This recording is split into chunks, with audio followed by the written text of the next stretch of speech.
Hello बच्चों, आपका स्वागत है मेरे यूट्यूब चैनल कंबोज सर पर। तो बच्चों, ये है हमारा हिंदी का part number second. First part में हमने देखा था कि कौन सा क्वेश्चन कितने नंबर का आता है, और इस वीडियो में देखेंगे हम कि कौन सा चैप्टर पढ़ना है, कौन सा चैप्टर नहीं पढ़ना है। तो सबसे पहले जो कोरोना के टाइम पे हमारा 30% सिलेबस कट हो गया था, पहले वो देख लेते हैं। और सेम पैटर्न यानी 2020 पे जो हमारे सब टोटल चैप्टर थे, वही चैप्टर हमारे 2022, 21-22 में भी आएंगे। ठीक है, तो इसमें देखो काव्य खंड में से हमारे टोटल 4 चैप्टर कटे थे। एक तो जो चैप्टर कटा है आत्मकथ्य कटा है जयशंकर प्रसाद का। दूसरा जो चैप्टर है वो है नागार्जुन का, यह दंतरुत मुस्कान और फसल।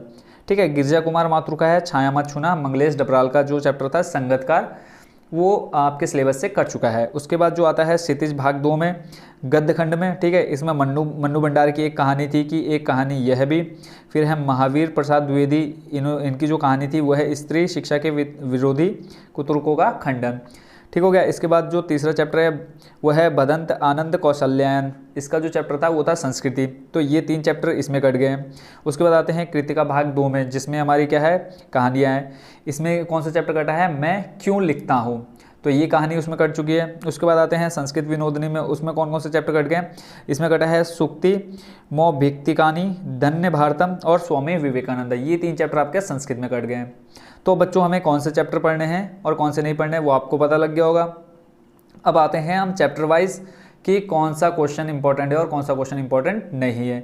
और इसके बाद मैं एक वीडियो और डालूंगा जिसमें मैं आपको पूरा 2020 और 21 का जो पेपर हुआ है उसका पूरा सॉल्यूशन, यानी उत्तराखंड बोर्ड की एक मेरे पास कॉपी है, तो मैं उस कॉपी को लेकर के पूरी आपको स्क्रीन रिकॉर्डिंग कर लूँगा उस कॉपी की, या फोटोज़ वगैरह ले लूँगा। तो वो मैं पूरी कॉपी का सॉल्यूशन आपको दिखाऊंगा कि इस तरह से किसका आंसर कैसे लिखना है, कितना लंबा लिखना है। अगर 3 नंबर का है तो कितने नंबर का कितनी लाइन में उसका आंसर जाना चाहिए, 2 नंबर का है तो कितनी लाइन में उसका आंसर जाना चाहिए। तो आपको उस कॉपी से बहुत हेल्प मिल जाएगी। साथ में मैं क्वेश्चन पेपर भी बताते रहूँगा। ठीक है, तो आते हैं हम इसमें चैप्टर फर्स्ट पे। चैप्टर फर्स्ट जो इसमें दे रखा है वो है आपका सूरदास। तो सूरदास का जो चैप्टर है वो इसमें कटा नहीं है, तो हम सूरदास देख लेते हैं। इसमें क्या है, पद है।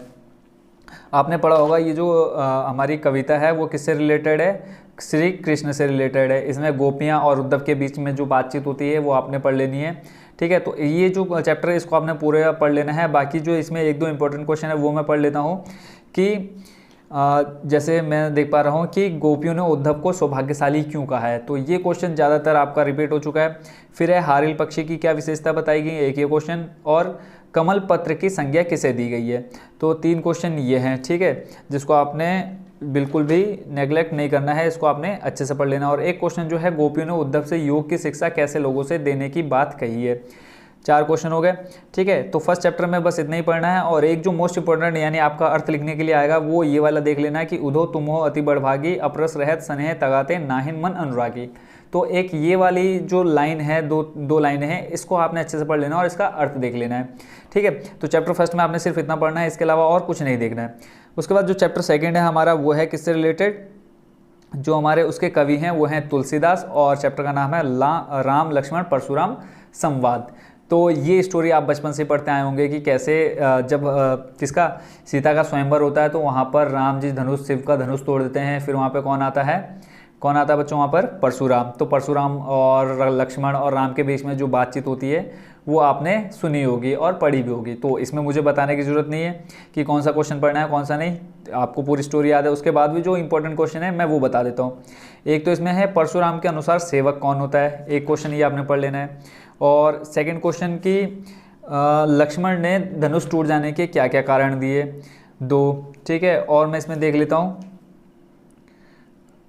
और इसमें देख पा रहा हूँ मैं कौन सा क्वेश्चन इंपॉर्टेंट है। बस बच्चों यही 2 क्वेश्चन आपने पढ़ने हैं, इसके अलावा कोई और क्वेश्चन इंपॉर्टेंट नहीं है। ठीक है, अगर जब मैं क्वेश्चन बताते जा रहा हूँ और देखते जाना है कि आपको वो क्वेश्चन आता है या नहीं आता है। जो आता है बहुत अच्छी बात है, और जो नहीं आता है उसको ज़रूर आप अच्छे से तैयार कर लीजिए, क्योंकि एक हिंदी ही ऐसा सब्जेक्ट है जो आपके नंबर बहुत ज़्यादा बढ़ा भी सकता है और कम भी कर सकता है। पढ़ने वालों के लिए बहुत ईजी होता है और नहीं पढ़ने वालों के लिए बहुत हार्ड होता है। तो 2 चैप्टर हो गए। उसके बाद जो थर्ड चैप्टर है उसका नाम है देव। इसमें है सवैया और कवित। ठीक है, इसमें जो हमें पढ़ना है वो मैं आपको बता देता हूँ क्वेश्चन। देख लेता हूँ मैं ज़रा इस चैप्टर में कौन कौन से क्वेश्चन है। ये जो चैप्टर है शायद ये आपका बच्चों कट चुका है, क्योंकि इसमें दे रखा है, नहीं दे रखा है। ठीक है, दे रखा है, ये चैप्टर आपका आएगा ही। और इसमें जो क्वेश्चन इंपॉर्टेंट है वो देख लेता हूँ। ये बच्चों मैंने पहले से ही एक पूरी बुक रखी हुई है, इसमें मैंने कर लिए थे कि कौन सा इंपॉर्टेंट है और कौन सा नहीं है, और लास्ट मैंने प्रीवियस पेपर सारे देखे हैं और उसके हिसाब से मैंने ये क्वेश्चन बता रहा हूँ कि कौन सा इंपॉर्टेंट है कौन सा नहीं है। ठीक है, तो इसमें बच्चों आपने कोई भी क्वेश्चन नहीं छोड़ा, इस चैप्टर को आप छोड़ सकते हैं, इस चैप्टर में से कोई भी क्वेश्चन नहीं आएगा। अगला चैप्टर है चैप्टर नंबर 4 जयशंकर प्रसाद की आत्मकथा है। यह भी मैंने आपको बताया कि आपके सिलेबस से आउट हो चुकी है। ठीक है, तो इसको हम छोड़ देते हैं, नेक्स्ट चैप्टर में आते हैं। अब देखते हैं बच्चों चैप्टर नंबर 5 जिसका नाम है उत्साह या अट नहीं रही है। ये है बच्चों सूर्यकांत त्रिपाठी निराला के। आपने कवि और कविता का नाम जरूर याद कर लेना है, क्योंकि एक क्वेश्चन 1 नंबर का आएगा ही आएगा कि कविता का नाम बताओ या कवि का नाम बताओ। तो इस चैप्टर में से जो हमें पढ़ना है, एक तो आपने सभी का भावार्थ देख लेना है। ठीक है, उसके बाद जो इंपॉर्टेंट क्वेश्चन है वो मैं बता देता हूँ कि उत्साह कविता में कवि ने बादल के किस के रूपक में क्या संदेश दिया है, कि यानी बादल से क्या संदेश दिया है। फिर जो सेकंड क्वेश्चन है इसमें इंपॉर्टेंट, वो मैं बता देता हूँ कि कवि बादल से फुहार रिमझिम या बरसने के स्थान पर गरजने के लिए क्यों कहता है। ठीक हो गया 2। और इसके बाद एक क्वेश्चन जो आपकी कविता से रिलेटेड है कि उत्साह कविता में बादल किन किन अर्थों की ओर संकेत करता है। तो इस चैप्टर में बच्चों टोटल ये 3 क्वेश्चन है जो आपने पढ़ने हैं। और इसके बाद जो एक भावार्थ आपने अच्छे से देखना है वो है अट नहीं रही है कविता से, कि अट नहीं रही है आबा फागुन की तन सट नहीं रही है। तो इसका आपने भावार्थ देख लेना, भावार्थ यानी इसका अर्थ देख लेना है।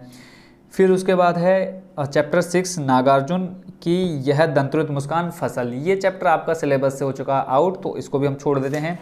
नेक्स्ट जो चैप्टर है 7 गिरजा कुमार माथुर का छाया मत छूना। ये भी आपके सिलेबस से आउट हो चुका है, तो इसको भी हम छोड़ देते हैं। नेक्स्ट चैप्टर में आते हैं ऋतुराज कन्या, चैप्टर नंबर 8।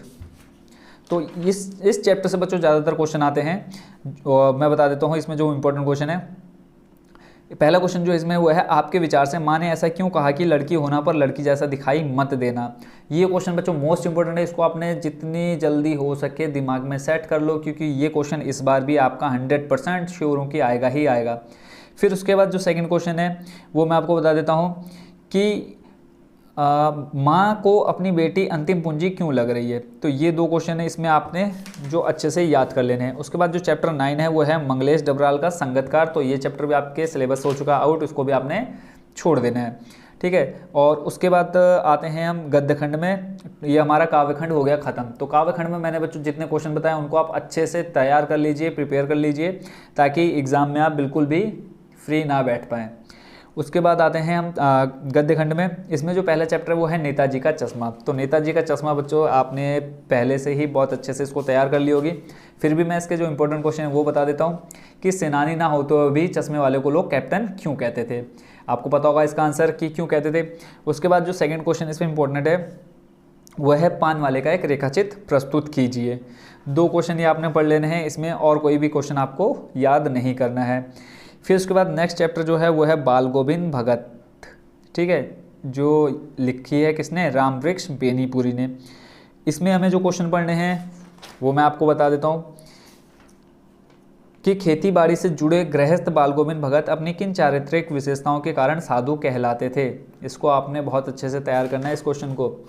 उसके बाद सेकंड जो क्वेश्चन है, और ये जो चैप्टर है इस चैप्टर से ज़्यादा क्वेश्चन आते हैं, और जो सेकंड क्वेश्चन है इसमें वो है भगत की पुत्रवधू ने अकेला क्यों नहीं छोड़ना चाहती थी। 2 क्वेश्चन हो गए। फिर है भगत ने अपने बेटे की मृत्यु पर अपनी भावनाएं किस तरह से व्यक्त की। 3। और एक जो क्वेश्चन और है वो है बाल गोविंद भगत की दिनचर्या लोगों के अचरज का कारण क्यों बनी हुई थी। तो आपने ये 4 क्वेश्चन अच्छे से तैयार कर लेने हैं। अगर आपने ये 4 क्वेश्चन में से कोई एक भी क्वेश्चन छोड़ा तो आप इस चैप्टर से हाथ धो सकते हैं, जो इस चैप्टर से क्वेश्चन आएंगे। बाकी एक क्वेश्चन और बता देता हूँ, मोह और प्रेम में अंतर होता है, भगत के जीवन किस घटना के आधार पर इस कथन का सच सिद्ध करेंगे। तो इस क्वेश्चन को भी आपने जरूर अच्छे से तैयार करना है। उसके बाद जो नेक्स्ट चैप्टर है वो है आपका लखनवी अंदाज यशपाल जी का। ठीक है, इसमें जो मोस्ट इंपोर्टेंट क्वेश्चन है वो भी बता देता हूँ। इसमें कहा है क्वेश्चन है कि कहाँ गया जो मैंने टिक कर रखे हैं। एक क्वेश्चन है इसमें सिर्फ कि लेखक को नवाब साहब के किन हाव भाव से महसूस हुआ कि वे उनसे बातचीत करने के लिए तनिक भी उत्सुक नहीं हैं। तो एक ये वाला क्वेश्चन आपने पढ़ना है, इसमें और कोई क्वेश्चन इंपॉर्टेंट नहीं है। उसके बाद जो नेक्स्ट क्वेश्चन है वो है चैप्टर का नाम है मानवीय करुणा की दिव्य चमक। इसमें जो ये जो इसका राइटर है का लेखक है वो है सर्वेश्वर दयाल सक्सेना। मानवीय करुणा की दिव्य चमक किससे रिलेटेड है बच्चों, बता सकते हो कि इसका हीरो कौन है, फादर बुल्के। तो इसमें जो इम्पोर्टेंट क्वेश्चन है मैं वो बता देता हूँ कि कहाँ गए वो क्वेश्चन। इसमें पहला जो क्वेश्चन इंपॉर्टेंट है वो है फादर की उपस्थिति देवदार की छाया जैसी क्यों लगती है। एक क्वेश्चन इसको आपने जरूर कर लेना है। फिर जो सेकंड क्वेश्चन है इसमें वो है कि किस आधार पर मानवीय करुणा की दिव्य चमक पाठ में फादर बुल्के को भारतीय संस्कृति का अभिन्न अंग कहा जा सकता है। तो ये हो गया आपका बच्चों दूसरा क्वेश्चन। शायद ब्राइटनेस थोड़ी ज़्यादा हो रही है, इसको मैं कर देता हूँ थोड़ा कम। अब ठीक है, दो क्वेश्चन ये हो गया आप इम्पोर्टेंट। और उसके बाद जो अगला है वो क्वेश्चन है इसमें कि लेखक ने फादर बुल्के को मानवीय करुणा की दिव्य चमक क्यों कहा है। मोस्ट इंपॉर्टेंट क्वेश्चन है, इसको बिल्कुल भी नहीं छोड़ना है। ठीक है, तो ये 3 क्वेश्चन आपने इस चैप्टर से पढ़ने हैं। नेक्स्ट चैप्टर में आते हैं जिसका नाम है एक कहानी यह भी। और ये कहानी आपकी कहानी ही बन चुकी है क्योंकि ये सिलेबस से आउट कर दिया है कोरोना टाइम से ही। बच्चों जो कोरोना के टाइम पे 30% सिलेबस कट हुआ था, सेम आपका इस बार भी कट है। ठीक है, तो बिल्कुल भी टेंशन नहीं लेनी, इन चैप्टर को आप छोड़ सकते हैं। उसके बाद जो अगला चैप्टर है एक कहानी यह भी के बाद स्त्री शिक्षा के विरोधी कुतर्कों का खंडन, महावीर प्रसाद द्विवेदी। ये भी मैंने स्टार्टिंग में बता दिया कि ये चैप्टर भी आपके सिलेबस से आउट हो चुका है। नेक्स्ट जो चैप्टर है उसको देखते हैं, नौबत खाने में इबादत, यतीन्द्र शर्मा की है ये कहानी। इसमें देख लेते हैं पहला क्वेश्चन कि शहनाई की दुनिया में डुमराव को क्यों याद किया जाता है। आपने इसका आंसर अच्छे से याद कर रखा होगा अभी तक। फिर है बिस्मिल्लाह खां को शहनाई की मंगल ध्वनि का नायक क्यों कहा जाता है। 2 क्वेश्चन हो गए। और उसके बाद जो अगला है कि बिस्मिल्लाह खां की दिनचर्या क्या थी, 3 क्वेश्चन। ये 3 क्वेश्चन आपने इस चैप्टर में पढ़ने हैं। नेक्स्ट चैप्टर है संस्कृति बदंत आनंद कौशल्यायन। तो ये चैप्टर भी आपका जो है आउट ऑफ सिलेबस हो चुका है। उसके बाद देखते हैं ये बच्चों आपकी जो गद्य खंड है वो भी आपकी ख़त्म हो गई क्षैतिज भाग 2 में। इसके बाद आते हैं कृतिका में। तो कृतिका में जो बच्चों पहला चैप्टर है वो है माता का आंचल शिव पूजन सहायिका। तो इसमें जो मोस्ट इम्पोर्टेंट क्वेश्चन है मैं वो बता देता हूँ। पहला तो है कि सांप को देखकर भोलानाथ की क्या दशा हुई, पहला क्वेश्चन ये, इसको आपने बिल्कुल भी नहीं छोड़ना है। फिर उसके बाद जो दूसरा क्वेश्चन है, आपके विचार से भोलानाथ अपने साथियों को देखकर सिसकना क्यों भूल जाता था, 2 क्वेश्चन। और इसमें एक क्वेश्चन और है, बच्चे माता पिता के प्रति अपने प्रेम को कैसे अभिव्यक्त करते हैं। तो ये बच्चों आप नहीं पढ़ेंगे फिर भी आप इसका आंसर इजीली दे सकते हैं। इसके अलावा एक क्वेश्चन और है जो इम्पोर्टेंट है कि माता का आंचल पाठ में 30 के दशक की ग्राम्य संस्कृति का चित्रण है। आज की ग्रामीण संस्कृति में आपको किस तरह परिवर्तन दिखाई देता है। ठीक है, तो एक इसको भी पढ़ लेना है। बट इसमें जो मोस्ट इंपॉर्टेंट है कि सांप को देखकर भोलानाथ की दशा क्या हुई, और उसके बाद अपने साथियों को देखकर सिसकना क्यों भूल जाता है, 2 क्वेश्चन इसको आपने अच्छे से पढ़ लेना है। फिर जो मोस्ट इंपॉर्टेंट चैप्टर है कृतिका में वो है जॉर्ज पंचम की नाक। इस चैप्टर को आपने बिल्कुल भी नहीं छोड़ना है, बहुत अच्छे से पढ़ लेना है। इस पूरी कहानी को आपने अच्छे से पढ़ लेना है कि इस पूरी कहानी में क्या दहत था। तो इसमें जो पहला क्वेश्चन है मैं वो बता देता हूँ कि सरकारी तंत्र में जॉर्ज पंचम की नाक लगाने को लेकर जो चिता या बदहवासी दिखाई देती थी वह उनकी किस मानसिकता को दर्शाती है, पहला क्वेश्चन। फिर दूसरा क्वेश्चन जो मोस्ट इंपॉर्टेंट है, रानी एलिजाबेथ के दर्जी की परेशानी का क्या कारण था, उसकी परेशानी को आप किस तरह तर्कसंगत ठहराएंगे। तो 2 क्वेश्चन ही हो गए। उसके बाद जो नेक्स्ट क्वेश्चन है वो है जॉर्ज पंचम की लाट की नाक को पुनः लगाने के लिए मूर्तिकार ने क्या क्या यत्न किए, ठीक हो गया, 3 हो गए। उसके बाद जो क्वेश्चन इसमें इंपॉर्टेंट है वो है अखबारों में जिंदा नाक लगाने की खबर को किस तरह से प्रस्तुत किया गया, 4 क्वेश्चन। तो ये क्वेश्चन आपने जरूर पढ़ लेना है। उसके बाद जो नेक्स्ट है वो है साना साना हाथ जोड़ी मधु कांकरिया। इसमें जो इंपॉर्टेंट क्वेश्चन है वो है कि गंगटोक या गैंगटोक को मेहनतकश बादशाहों का शहर क्यों कहा गया है, पहला क्वेश्चन। दूसरा क्वेश्चन है झिलमिलाते सितारों की रोशनी में नहाए गंगटोक लेखिका को किस तरह सम्मोहित कर रहा है, 2 क्वेश्चन। फिर तीसरा जो क्वेश्चन इसमें इंपॉर्टेंट है वो है कभी श्वेत तो कभी रंगीन पताकाओं का फहराना किन अलग अलग अवसरों की ओर संकेत करता है, 3 क्वेश्चन। और चौथा है जो क्वेश्चन इसमें इंपॉर्टेंट वो है लॉन्ग स्टॉक में घूमते हुए चक्र को देखकर लेखिका को पूरे भारत की आत्मा एक सी क्यों दिखाई देती है। तो ये 4 क्वेश्चन आपने इस चैप्टर में पढ़ लेना है। फिर है नेक्स्ट चैप्टर कि यही ठैया झुलनी हैरानी हो रामा। तो इस चैप्टर में जो इंपॉर्टेंट क्वेश्चन है मैं वो बता देता हूँ वैसे बच्चों ये चैप्टर भी आपके सिलेबस से आउट हो चुका है, तो इसको भी नहीं पढ़ना है। फिर उसके बाद जो नेक्स्ट चैप्टर है वो है मैं क्यों लिखता हूँ, ये भी आपके सिलेबस से आउट है। तो इस तरह से बच्चों आपका जो कृतिका भाग 2 है वो भी आपकी ख़त्म होगी। तो यानी इसमें टोटल जितने मैंने क्वेश्चन पढ़े हैं वो सभी आपको पढ़ लेने हैं, इनको बिल्कुल भी नहीं छोड़ना है। फिर उसके बाद बच्चों जो संस्कृत है, संस्कृत में गिने चुने चैप्टर हैं, तो मैं उसको भी बता ही देता हूँ। पहला जो चैप्टर है इसमें है सत्संगति, ठीक है।